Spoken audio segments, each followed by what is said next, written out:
shame. Misal was 42. "Drive fast," he demanded as his bodyguard opened the door of his rented all-black Mercedes Viano minivan. He slid into the back and laid the metal briefcase beside him on the seat. 10 minutes ago, a group of well-attired men had come to his suites. A trade was made. 5 billion in big blocks of cash, 500 euro notes for this aluminum briefcase and whatever it contained. It was only 20 kilometers to Bourget Airport, where his Hawker jet was waiting to take him home to Riyadh.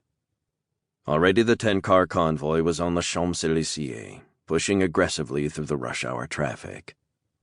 The prince watched absently from the fourth car as the tourists swept past, and the convoy was rounding the Arc de Triomphe and accelerating as it turned toward the Périphérique Ring Road.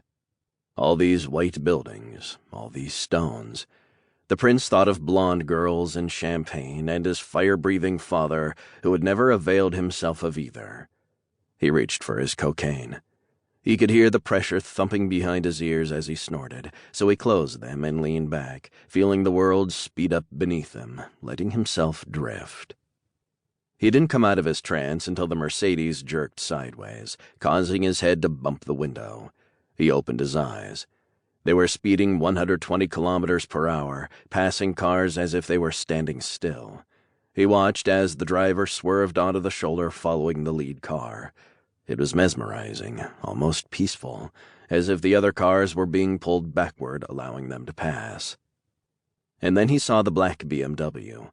It had tinted windows with no plates, and it was racing up the left side of the convoy, pausing at each vehicle before punching forward to the next one.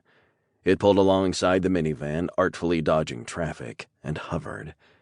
Misal leaned forward, but all he could see was his own reflection in the BMW's dark windows. He looked like hell, clean-shaven and swollen from self-abuse, until the minivan jerked suddenly and his image disappeared. The convoy was on a local road now. It blew by a traffic light and sped through a working-class neighborhood, nearly clipping a pedestrian. "Shortcut," his bodyguard said, but his gun was out. "Who was?" The prince started, but before he could finish, the BMW reappeared, screeching around a corner and blocking the road. The convoy's lead vehicle slammed its brakes, skidding out of control. The next two cars swerved to avoid hitting each other, and the prince's Mercedes skidded clockwise as the driver frantically pumped the brakes. The prince clutched the briefcase as the centrifugal force seemed to lift him in slow motion from his seat. He thought of his father, with his hand raised in anger. He thought of his mother eating oranges and laughing. He thought of the fountain in their courtyard in Riyadh and the taste of beautiful girls. Then his seatbelt caught him and snapped him backward, slamming his head into the hard leather seat. The driver threw the Mercedes into reverse as another BMW swooped in behind them, blocking their exit route. Glass shattered and metal crumpled as the Mercedes smashed into the BMW's left side. The prince's head whiplashed, shooting pain through his neck. People were shouting in Arabic and French. The air smelled of burned rubber. He heard gunfire.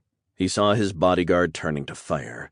He saw the handcuff attached to the briefcase and knew it should have been around his arm, but before he could reach it, his bodyguard lunged on top of him, pinning him to the floor. He heard an explosion. He felt his window shatter. And then the Mercedes was moving, tearing away from the ambush site. The prince could feel the car careening on two wheels as it barreled back onto the highway. They were free. They had escaped, but he couldn't get up, his bodyguard still on top of him. Then the minivan swerved sharply and the bodyguard's weight lifted. The engine revved as the vehicle jumped a curve and accelerated down a side street. The gunfire faded behind them.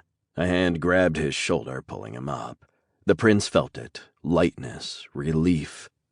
They had escaped. The bodyguard slumped forward, dead. The man sitting next to him wore a black balaclava, and Misal saw the driver wearing a black ski mask, too. The attackers must have slipped into the car during the firefight when he was face down. He had been kidnapped. "No," the prince thought.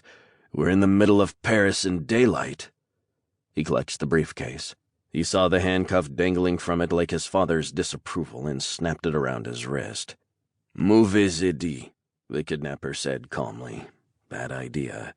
We'll have to saw it off, and the steel is stronger than..."